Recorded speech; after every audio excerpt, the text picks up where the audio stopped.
Hey entrepreneurs, executives, and spammers. We started the Pilot House email and customer retention team to crush targets. And in our 4th year, we are the best customer retention team in the Roman character set. We use campaigns to fire up the addresses you spent so much money to acquire and build effective automations that keep your engagement window fat and drive value that you can amortize over years. The cheapest customer is the customer you already have, and the most effective ad funnels go to high-intent audience. Come to pilothouse.co, fill out the lead form, and ask to speak with me directly. I'll give you a free audit. Back to the show.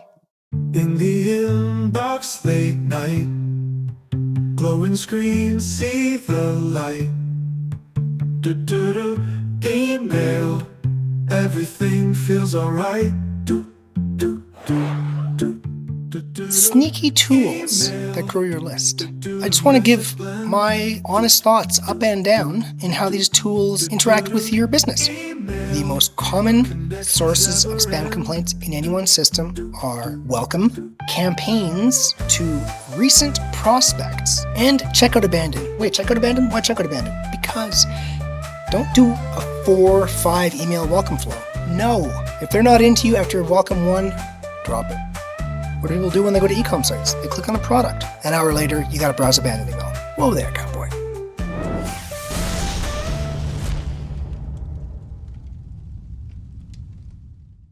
It's the world's best email retention podcast, and I'm your host, Jordan Gordon. We are a member of the DTC network of podcasts and the philosophical home of the Pilot House email and customer retention team.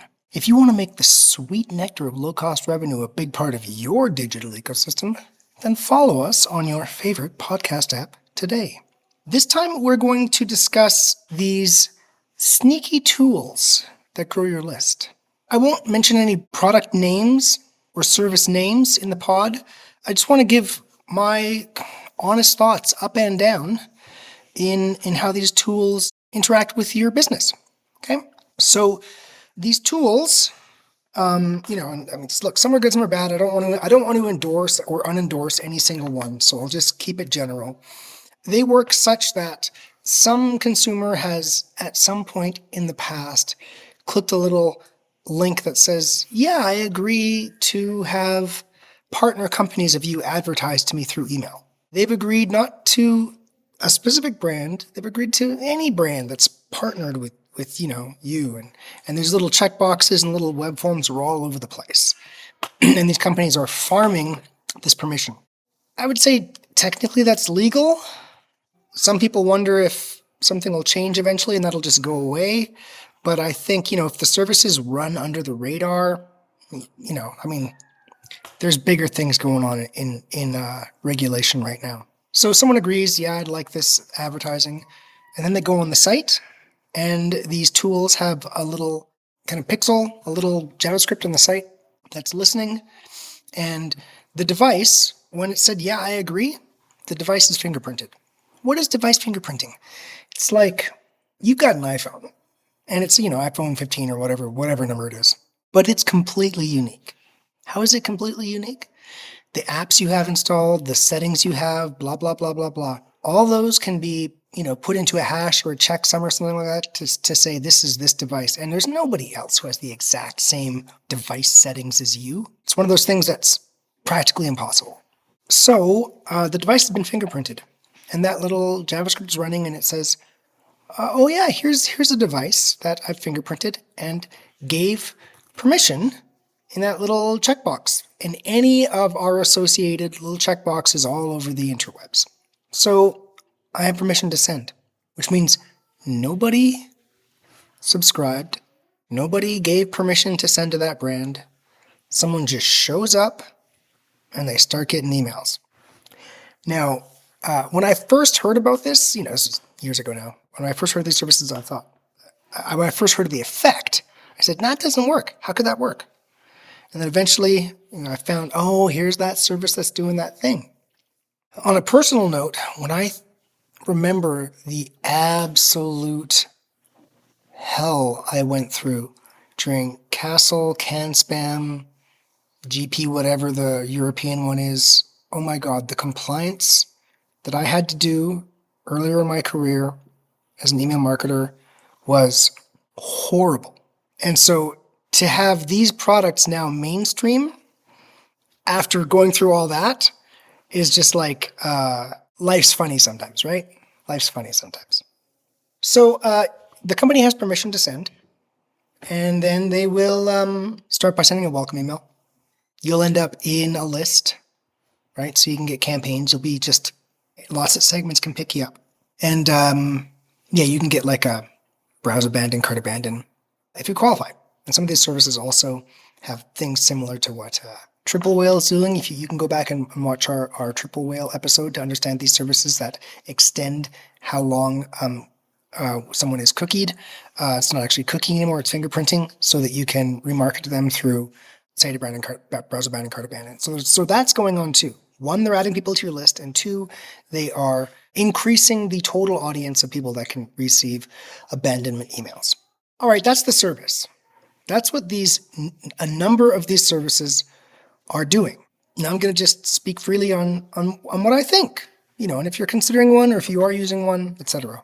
One, bottom line, I kind of feel like, $500 a month is better than $5,000 a month for this service. I'll tell you why in a second. Of course, it does depend on your size, but I would not overpay for the service.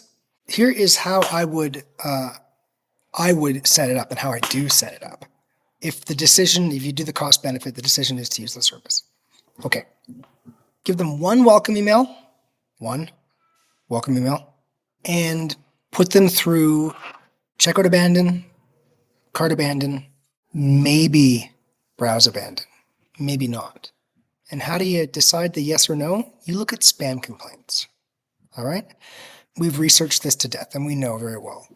The most common sources of spam complaints in anyone's system are welcome flow is a huge source of spam complaints.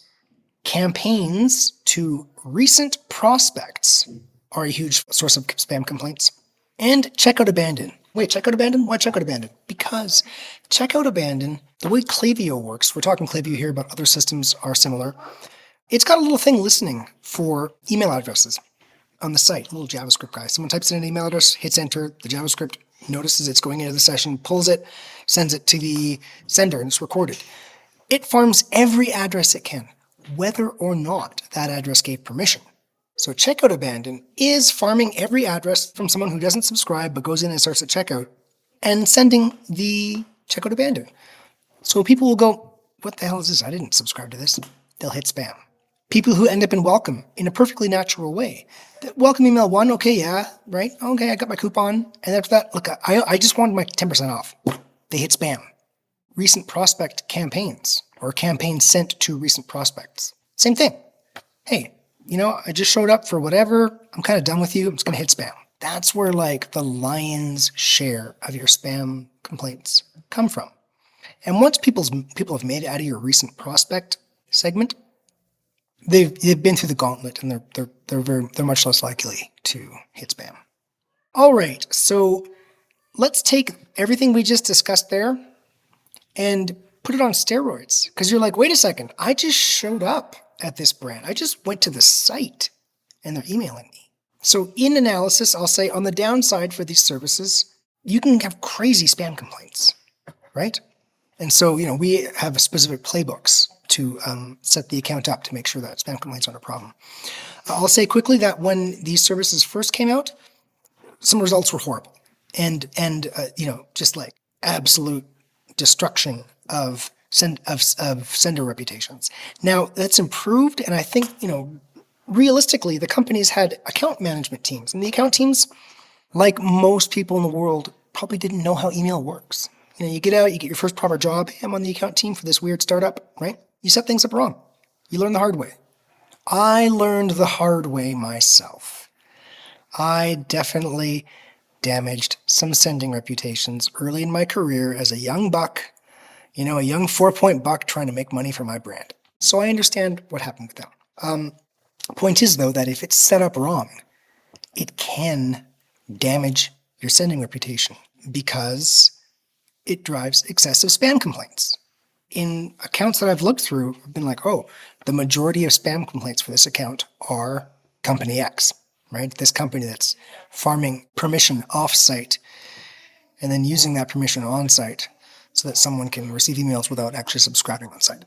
On any given account, if the account's using that, that company is the majority of spam complaints, right? So how would you deal with that? Just keep it light. Don't do a 4 or 5 email welcome flow. No, right? If they're not into you after welcome 1, drop it.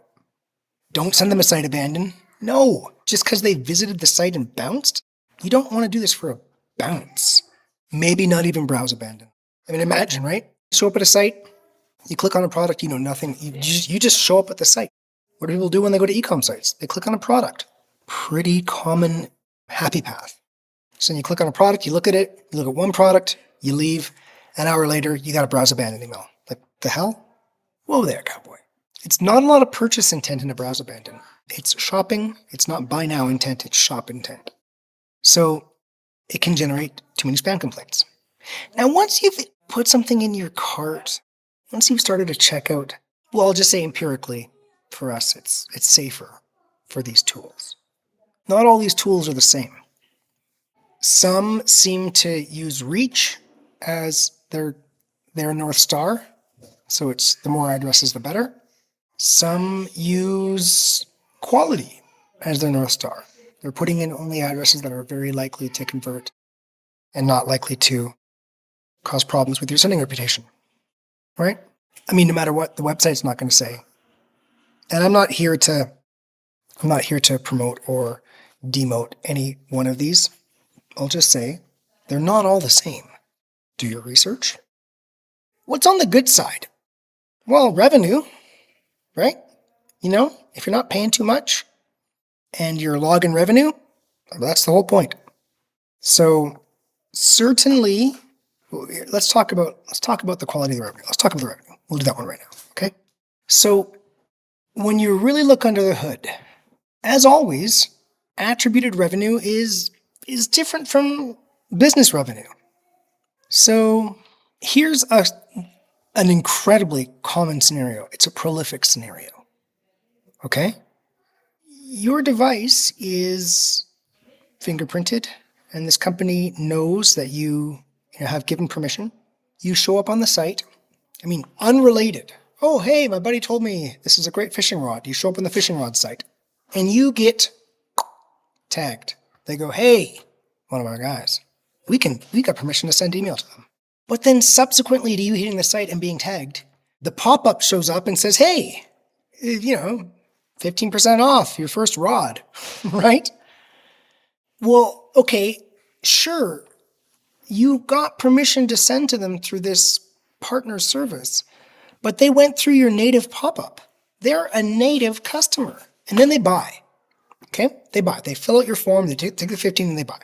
Well, these companies in their attribution will say, that's revenue we drove. It's one of our users, right? Even though they don't show up because of this company. This company is just listening. They show up for their own reasons, and they fill out your lead form, right?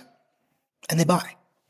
That's your customer. Like, seriously, this company in that conversion path did nothing, right? So for you to really have an idea of the revenue you're producing, I'm not saying they don't produce revenue. I'm just saying, hey, that can happen. That can happen. For you to understand how much revenue these guys are producing, you really need to go through, and I mean, it's not super scientific. I mean, I guess this technically is scientific. You're going to go through and you're going to spot check. And you're going to see out of 20 addresses, how many went through my native form, in which case I had permission. And I mean, just to obviously pick a round number, let's say 50%, right? Again, I'm not here to bash or trash or extol these services. I'm just explaining how they work, okay? So let's say it was 50%. That means you kind of got to knock off 50% of the revenue because they didn't do anything. Now, this is not fully true because you could have had some net new abandonment revenue. They go through, you've got your native abandon, which is on the Klaviyo triggers, and then you've got their triggers. So that, I mean, if you have it set up, by the way, you must have it set up. You got to make sure that they set it up this way. Native first. If there's no native data point, then extended data points. If you have extended data points first, some of those extended data points existed in native data points. Someone could have done the native view product and the extended view product. And in that case, you can't count the extended view product as revenue because they went through your native, right? So in the cost benefit, you can only look at mutually exclusive extended data points. So make sure it's set up that way. If it is, then that revenue is its new revenue, right? And so you look at your cost, how much you pay depends on size, but I mean, if you're not a big brand, careful, don't get fleeced. As always, in all cases, watch out for your money. Lots of people want your money. So that's what we just discussed, right? Okay, wow. What they claim as their revenue, they claim people that showed up and acted exactly like customers. Our native customers did all our stuff, I mean, they could have gone through your checkout abandon. They could have filled out your lead form, got your welcome email, done your browse abandon, done your checkout abandon, purchased every single thing Klaviyo native. The service will still claim it because they had the device fingerprinted. That's one of our guys. And what does that mean? That means the bigger the service gets, the broader the tracking is across the market, let's just say US. I mean, millions and millions and millions and millions of people in the US. To be honest, I don't know the number, right? I'm just saying millions and millions and millions because I'm sure it must be millions and millions and millions. I don't know. You know what? I don't know, but a lot, okay? Or the service wouldn't work. So clearly, a lot of people have been tracked, fingerprinted, right? Deviced. And the bigger that gets, the more they get to just claim revenue because someone showed up at your site. Oh, someone who I had fingerprinted showed up on your site. I'm going to claim their revenue for their entire lifetime with you and say it was mine, whether or not my extra welcome added any value, right? Whether or not me in your campaigns made any difference because they subscribed anyway, whether or not. To really math the math, you have to find a way to pull the non-native event triggers out of the general revenue pool because those non-native event triggers are solid revenue. And the other revenue is the questionable, where you got to go through and do some spot checking and see what % of people did go through our native path. And let's pull that campaign thread again. We were talking about campaigns. Let's finish it up by pulling that campaign thread. I would not send a lot of campaigns to these addresses. Now, long ago, we went through and we excluded these addresses from general segments, right? Well, that doesn't work because we just explained that lots of buyers who are good buyers and good addresses and subscribe to your form and super engaged native are in the list. They're in these guys' list. So you can't just go through and exclude them. By the way, let's take a pause here for a second. If anybody's head is spinning and you're using these services, you feel free to come to pilothouse.co, fill out the lead form, and ask to speak with us because we've got this figured out, okay? Have we run the gauntlet with these? So you can't just exclude it because it's got good addresses too. So we have generally a second life cycle, a second simplified life cycle, to make sure that we still message the good addresses that are in there, and use list as the main thing. But it doesn't need to be that way. And we always, of course, we have some includes that, for sale includes and things, where we target highly engaged addresses. Bottom line, if it's a highly engaged address for one of these services, it's good, right? The problem is all the unengaged ones. The problem is that, I see this all the time, 50% of the list growth is from these services, right? Or this is even crazy. It's like 65, 70% of the list growth is from this service and it's small, but there's some math going on where eventually this is going to be like more than half of your list. And more than half of your list, people who did not give you permission, right? And are more likely to hit spam. So 2 approaches. 1, have an email program that generally is very strict on low engagement addresses, which will just naturally kick these out. And we kind of do that. Although we do still have systems to market to under-engaged addresses in hopes that they engage. So we can't completely depend on that.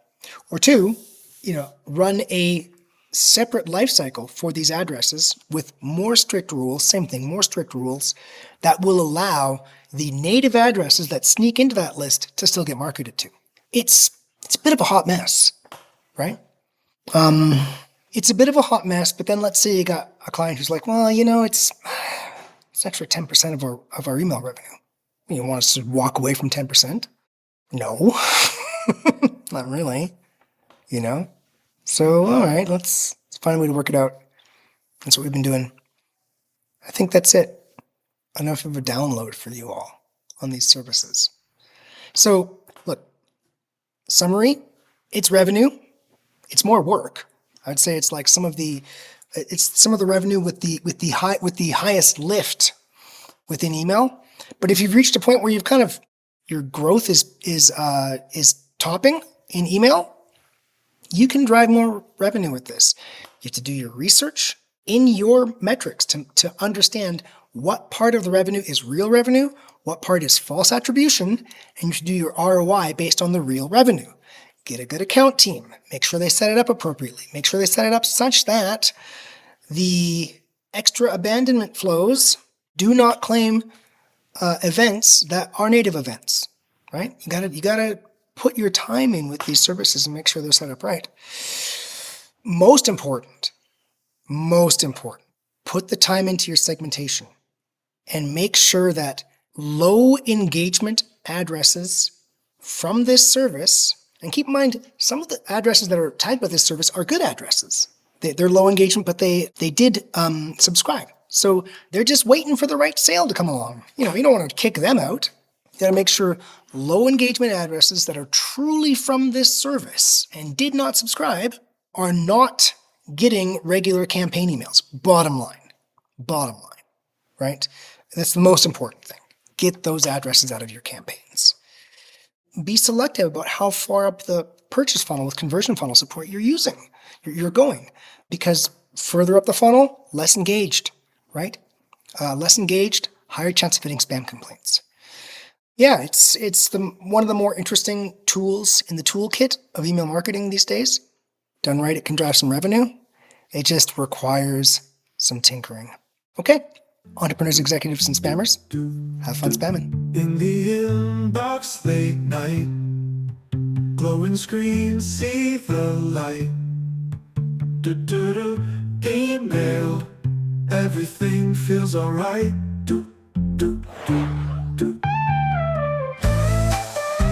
Hey entrepreneurs and spammers, remember, you can't scale without email, and the cheapest customer to acquire is the customer you already have.